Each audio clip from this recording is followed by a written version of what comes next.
So first and foremost, I think it signifies a strong recognition of the urgency and the significance of taking action to protect lives and safeguard health, number one.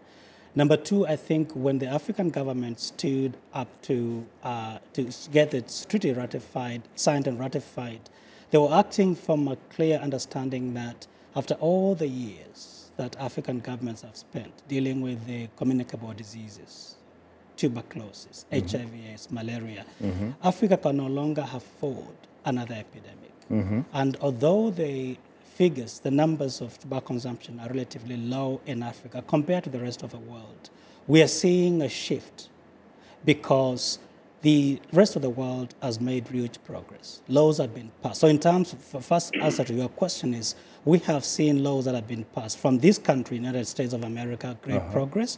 Latin America, we are seeing huge progress across the region. Russia, one of the biggest nations, has just passed laws recently and across Asia.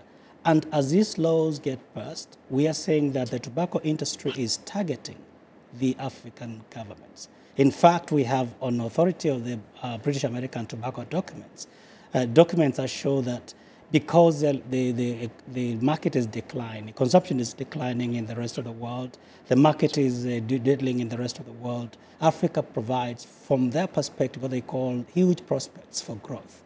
And statistically, in 2010, there were only 2 regions of the world where the tobacco industry registered growth in cigarette volumes. Those were Asia, Middle East, and Africa.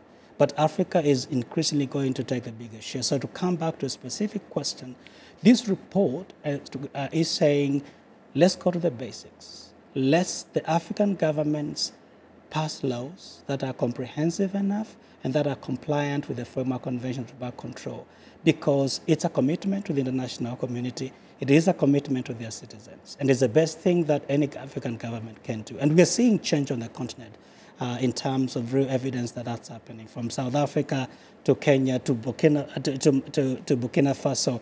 And as late as March, Senegal just passed a very strong tobacco control law to protect the health of its citizens. So I think we are seeing traction, and I think that the report is calling for urgent action on the part of the African leadership.